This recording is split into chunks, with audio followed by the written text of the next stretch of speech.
6. Matthieu chapitre 6. Notre Père qui es aux cieux, que ton nom soit sanctifié. Verset 6. Quand tu pries, entre dans ta chambre, ferme ta porte et prie ton Père qui est là dans le lieu secret. Et ton Père qui voit dans le secret te le rendra. En priant, ne multipliez pas de vaines paroles comme les païens qui s'imaginent qu'à force de paroles, ils seront exaucés. Ne leur ressemblez pas, car votre Père sait de quoi vous avez besoin avant que vous le lui demandiez. Voici donc comment vous devrez prier. Est-ce qu'on peut la lire ensemble, la prière? Vous la connaissez par cœur? Notre Père qui es aux cieux, que ton nom soit sanctifié, que ton règne vienne, que ta volonté soit faite sur la terre comme au ciel. Donne-nous aujourd'hui notre pain quotidien. Pardonne-nous nos offenses, comme nous aussi nous pardonnons à ceux qui nous ont offensés. Ne nous induis pas en tentation, mais délivre-nous du mal, car c'est à toi qu'appartiennent dans tous les siècles le règne, la puissance et la gloire. Amen.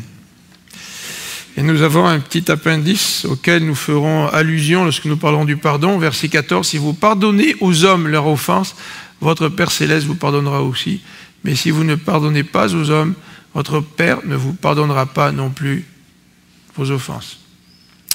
Seigneur notre Dieu, merci pour ta parole. Merci parce que ta parole, elle est vie. Et que pour nous délivrer, Seigneur, tu veux utiliser ta parole. Quelle belle image, celle qui nous dit que ta parole est comme un marteau qui fracasse le roc. Et tu peux réduire en miettes le cœur le plus dur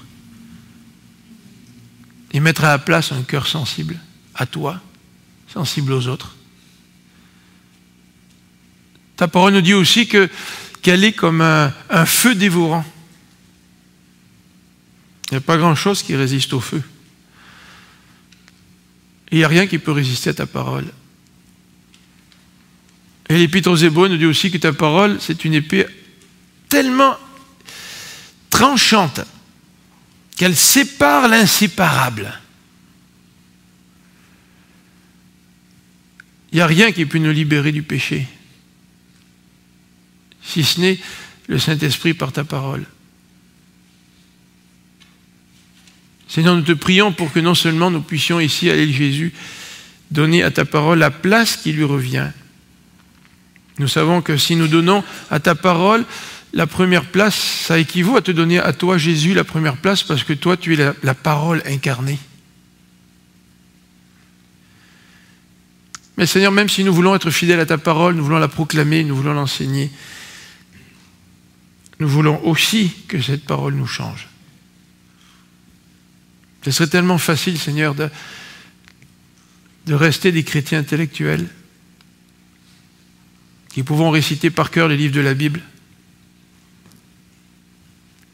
qui pouvons connaître par cœur les plans de chaque livre biblique, mais sans que cette parole nous change. Donc, Seigneur, nous te demandons de nous aider afin que nous puissions grandir en toi. Et ce matin, Seigneur, tu veux nous apprendre à prier.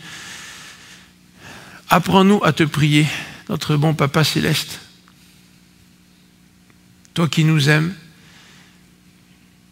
toi qui veux une intimité avec nous, toi qui es tellement grand, qui nous dépasse.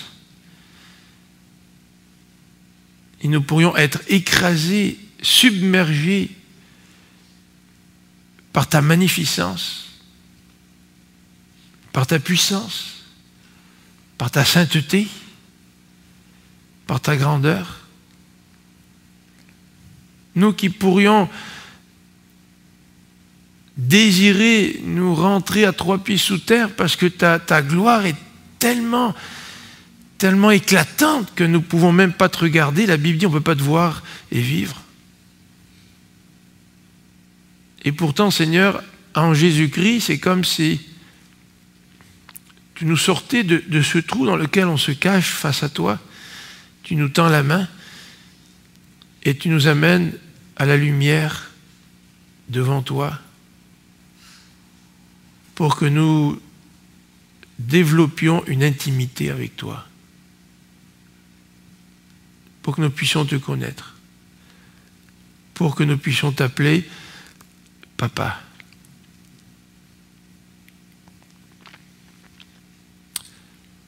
Seigneur, pour cela, nous voulons te dire merci. Et nous voulons venir à toi. Merci pour ton pardon continuel. Merci parce que tu es un Dieu qui veut nous motiver par ton amour. Merci parce que tu places devant nous tes exigences. Et merci parce que tu nous prends par la main, avec amour, avec sensibilité, puis tu veux nous faire grandir en toi. Et Seigneur, parfois, lorsque nous nous sentons pécheurs, au lieu du haut de ton trône de juste, nous écraser par tes exigences, Seigneur, tu nous les rappelles, tes exigences, mais dans ton amour, tu nous prends par la main. Tu nous prends dans tes bras et tu nous encourages.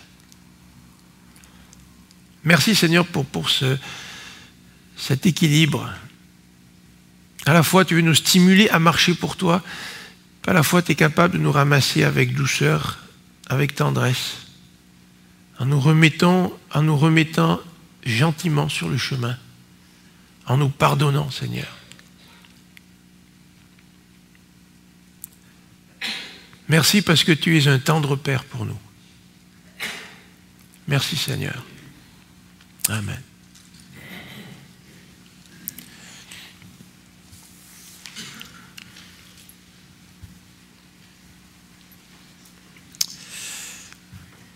Notre Père qui es aux cieux, que ton nom soit sanctifié. Alors ce matin, ça tombe bien, on a le repas du Seigneur et notre contenu va être un petit peu plus court, mais j'aimerais rapidement tout de même entrer dans le sujet. Cette deuxième partie de la prière de Jésus, cette deuxième expression, fait partie de la moitié de la prière qui est centralisée sur Dieu. Notre Père qui est aux cieux, l'accent est mis sur lui. Que ton nom soit sanctifié, l'accent est mis sur lui. Que ton règne vienne, l'accent est mis sur lui. Et que ta volonté soit faite, bien sûr. Et ensuite, il va mettre l'accent dans sa prière Jésus sur nos besoins. Donne-nous notre pain quotidien, pardonne nos offenses, ne nous induis pas en tentation. Donc ce que nous avons dit dimanche dernier, c'est que lorsque nous adressons à Dieu, il est bon tout d'abord que notre prière soit orientée vers la personne de Dieu, de nous rappeler qui Dieu est. Oh, ce n'est pas une règle absolue. Lorsque Pierre était en train de couler, alors qu'il marchait sur la mer, il ne s'est pas dit « Comment est-ce que je devrais prier ?» Tout d'abord, notre Père qui es aux cieux, que ton nom soit sanctifié, que ton règne vienne. Puis il fallait qu'elle dise assez vite. Puis pour finir, Seigneur, sauve-moi, je coule. Il y a des situations où on ne respecte pas nécessairement cet ordre-là. C'est correct.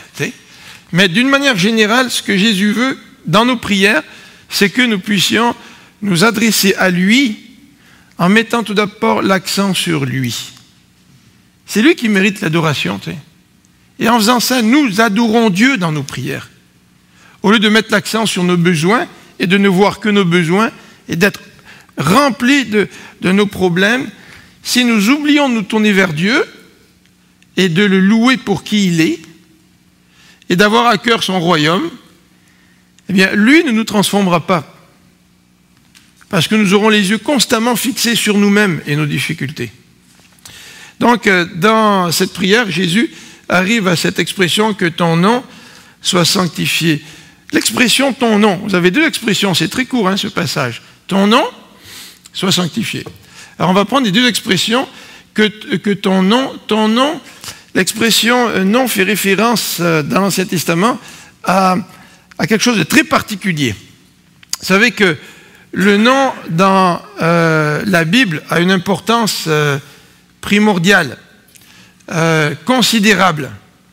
Il existe un lien direct entre le nom que porte une personne et ce qu'elle est, et sa personnalité, son rôle. Le nom, en quelque sorte, présente l'essence de la personne, présente qui sa personne est. Et le nom a pour objectif de révéler à quelqu'un ce que cette personne est. Et à tel point que savoir le nom de quelqu'un dans la Bible, cela signifie que vous avez une relation intime avec quelqu'un. Ce n'est pas le cas aujourd'hui. Aujourd'hui, on peut entendre parler de bien des gens, on voit leur nom partout, mais on n'a aucune relation intime avec quelqu'un. Et même aujourd'hui, on peut connaître des gens et avoir des relations de travail avec eux, ou avoir des relations amicales de voisins, mais sans être intime avec eux. Dans la Bible, c'est tout à fait l'inverse.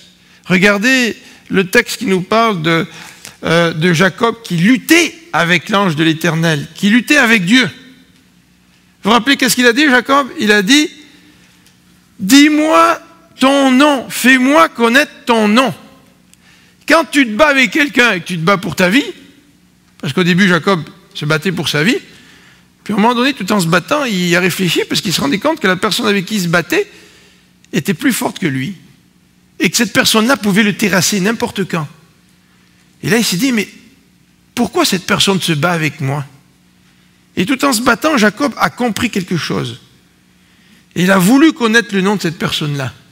Et vous vous rappelez, l'ange qui se battait avec lui a dit, pourquoi me demandes-tu mon nom? Et pourquoi Jacob voulait savoir le nom de cette personne avec qui il se battait? C'est parce qu'il voulait connaître cette personne-là. Il voulait avoir une intimité avec cette personne-là. Puis à un moment donné, Jacob a compris qu'il se battait contre Dieu, puis c'est lui qui se battait contre la personne pour la retenir et pour que cette personne la bénisse, alors qu'il savait très bien que cet être-là pouvait le terrasser n'importe quand. Dis-moi ton nom. Pourquoi tu veux savoir mon nom? Parce que je veux te connaître. Je veux être intime avec toi. Je veux que tu me bénisses. Alors connaître le nom de Dieu, eh bien c'est évidemment connaître la personne de Dieu, connaître qui Dieu est. Et le nom d'une personne, évidemment, dans l'Ancien Testament, reflétait l'autorité de la personne. Tu n'as pas besoin de faire précéder le nom de quelqu'un par l'expression « l'honorable ministre de la justice » et donner un titre. Le nom de la personne représente l'autorité de la personne. Et Dieu s'est révélé, pas simplement comme le Tout-Puissant à Moïse, vous vous rappelez, il s'est révélé comme le Dieu de l'Alliance. Et à chaque fois que Dieu utilise des noms pour lui-même, c'est pour communiquer une partie de sa personne pour que son peuple puisse vraiment le connaître de plus en plus et être intime avec lui. Donc le nom est aussi associé à la personnalité, mais aussi à l'autorité dans la Bible. Et lorsqu'on dit que ton nom soit sanctifié, eh bien, on sait aussi que le nom est directement relié aussi à la réputation de quelqu'un. Et quand je prie que ton nom soit sanctifié, eh bien, je prie non seulement en pensant à la personnalité de Dieu, je prie non seulement en pensant à l'autorité de Dieu, mais je prie en pensant aussi à la réputation de Dieu. Et ce n'est pas étonnant que le passage, l'expression qui suit, que ta volonté soit faite sur la terre comme au ciel, eh bien, il y a un lien avec cette expression. Que ton nom soit sanctifié, mon désir, c'est que la réputation de Dieu puisse éclater, n'est-ce pas, tout autour de moi et sur la terre. Dans l'Ancien Testament, Dieu portait plusieurs noms, et les noms qui nous viennent à l'esprit le plus souvent, c'est le nom Elohim ou Yahvé, et Yahvé. Elohim, c'est le nom du Dieu Tout-Puissant, le Dieu créateur. Et certainement qu'avant Moïse, il connaissait Dieu sous cet aspect-là. Mais après Moïse, Dieu dit à Moïse, je vais me révéler, je vais te donner mon nom. Non seulement le nom de créateur, Elohim, mais je vais te révéler une autre partie de moi-même. La partie qui fait allusion à cette alliance que je veux faire avec mon peuple. Je veux prendre soin de mon peuple, je veux le guider. Et je vais te donner un autre nom pour que tu puisses me connaître. Et l'autre nom, c'est Yahvé. Vous savez aussi que dans l'Ancien Testament, vous pouvez dresser une liste là, pratiquement innombrable là, des noms de Dieu. Et chacun de ces noms reflète qui Dieu est.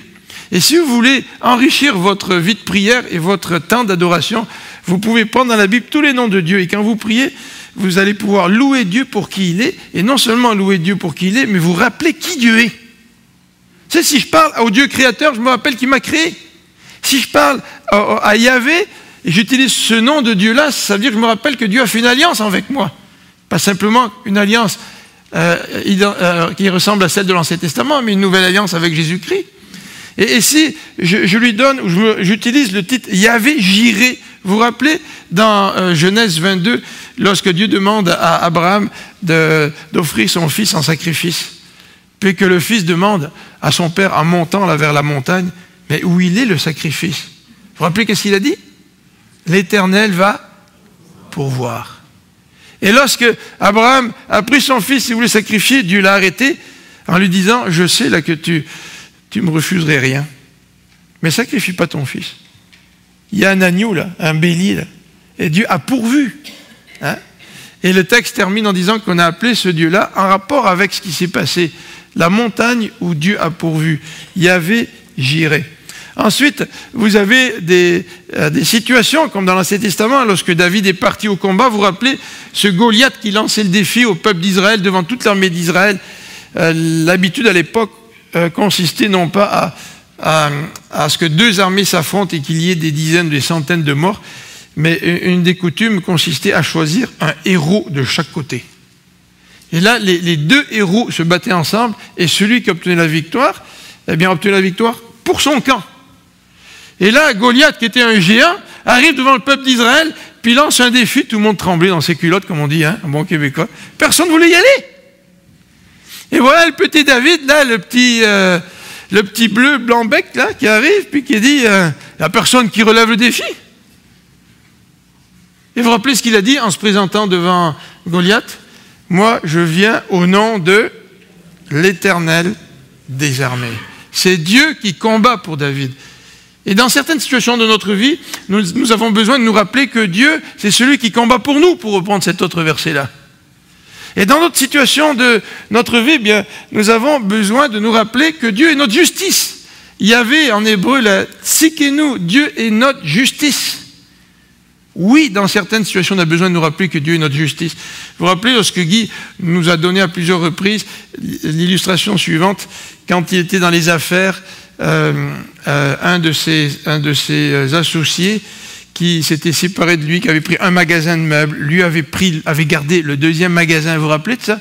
Puis cet associé qui avait conservé le magasin de meubles avait continué à opérer sous le nom du magasin que Guy avait. Et lorsque cet homme-là roulait les clients, puis que les clients n'étaient pas satisfaits, ben qu'est-ce qu'ils voyaient sur leur facture? Le nom du magasin de Guy, puis ils venaient voir Guy, en pensant que c'était les mêmes magasins. Et puis Guy s'est retrouvé en cours, vous vous rappelez, il nous a parlé de ça, là. Puis là, tu te retrouves en cours, puis tu te fais accuser, là. Et puis tu sais que tu te fais accuser à tort, là, tu sais. Il n'y a pas dans des situations, certaines de nos situations durant lesquelles on a pensé à Dieu qui était notre justice et que lui seul pouvait nous défendre. Peut-être que vous pensez à Dieu comme étant le Saint d'Israël. Et dans les psaumes, il est question de cette expression-là. Dieu, son nom, c'est le Saint d'Israël. Et si je m'adresse à celui qui est saint, ben moi j'ai besoin d'être saint. Et j'ai besoin que lui me purifie là, de mes péchés, tu sais. Et évidemment, dans le contexte de la prière, Dieu nous dit que nous devrions nous adresser à lui en tant que papa. J'aurais dû écrire papa, parce que c'est ça en hébreu, papa, en araméen. Les noms de Dieu reflètent qui Dieu est. Avons-nous une petite compréhension de Dieu? Est-ce que nous avons mis une petite boîte autour de notre compréhension de Dieu? Si c'est le cas, j'aimerais nous encourager à ouvrir la boîte, j'allais dire en choisir une autre plus grande, mais j'aime pas l'idée de mettre Dieu dans une boîte, mais vous comprenez ce que je veux dire. Élargir notre compréhension de Dieu en nous rappelant les noms que la Bible utilise pour Dieu. Et je pourrais vous citer toutes sortes de situations dans l'Ancien Testament où le nom de Dieu est utilisé, où les noms de Dieu sont utilisés. Mais j'aimerais vous rappeler ce que Jésus a dit. Jésus a dit qu'il a fait connaître ton nom aux hommes. Qu'est-ce que ça veut dire? Ça veut dire que Jésus a révélé la personne de Dieu pour que nous puissions être en communion avec Dieu. Que ton nom soit sanctifié. Alors je vais aller un peu plus vite. Évidemment, la sanctification, ça veut dire que ce nom de Dieu-là soit mis à part et que tu comprennes qui il est, c'est-à-dire que tu lui portes la révérence, l'honneur. Il y a une dimension éternelle. Quand on dit que ton nom soit sanctifié, c'est qu'on voudrait que ce nom-là soit connu pour l'éternité. Nous voudrions qu'il soit connu aussi dans le temps présent. Mais qu'est-ce que ça veut dire, sanctifier son nom dans notre vie? Eh bien, j'aimerais vous donner rapidement 3 ou 4 pistes de réflexion. La première, c'est de ne pas profaner son nom par nos paroles. Ou nos actions d'ailleurs. Parce que nous pouvons dire croire à un Dieu tout-puissant, un Dieu qui pourvoit, mais sans croire à cela vraiment. Et ne pas profaner son nom par nos paroles ou notre attitude, ne pas le sanctifier par notre adoration publique et privée. Vous savez, on pourrait le dimanche matin, là, un conducteur de musique, de chant pour arriver dimanche matin et nous conduire dans la prière en mettant à l'écran 2 ou 3 colonnes des noms de Dieu. Puis en nous demandant, on va passer un moment d'adoration maintenant là. Et là, on va adorer Dieu pour qui il est. Et que nous puissions nous rappeler qui il est.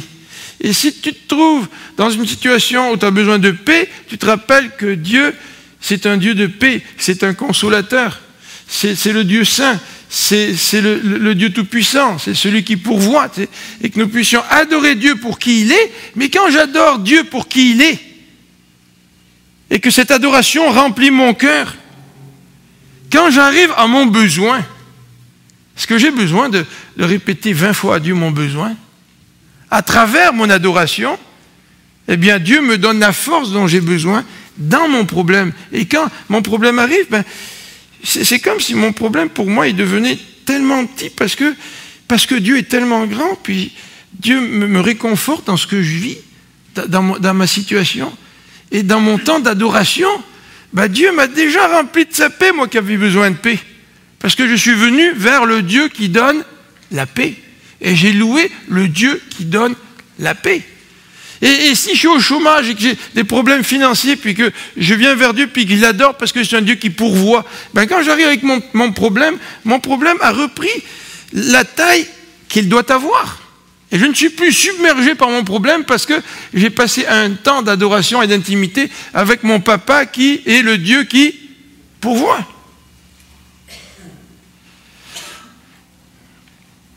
On peut parler pendant des heures là-dessus. Hein.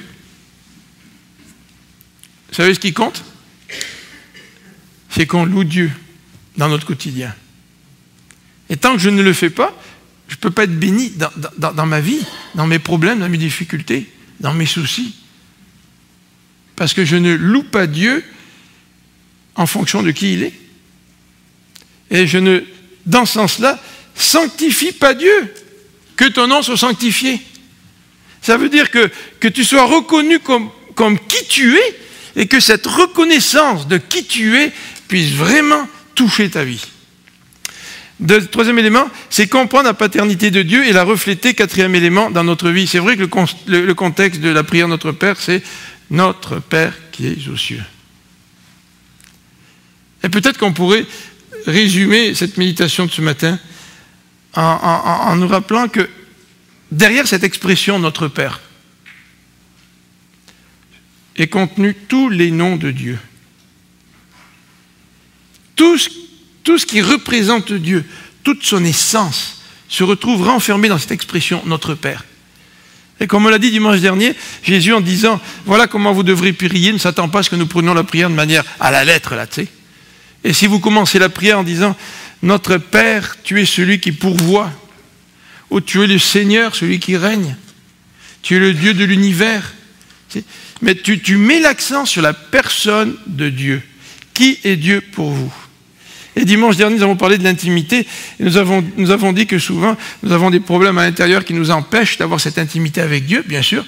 Mais peut-être une autre raison pour laquelle nous n'avons pas d'intimité avec Dieu, c'est parce que nous n'avons pas une bonne connaissance de qui Dieu est.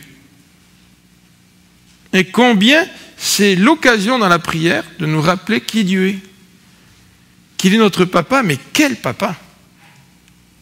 Et je vous dis, on pourrait prendre au moins une couple, ou 2 ou 3 colonnes sur lesquelles on pourrait écrire les noms que Dieu porte et les qualités de Dieu. Et ce que Jésus veut, c'est que nous reconnaissions notre Papa Céleste pour qui il est. Connaissons-nous ce Dieu qui était le Papa de Jésus?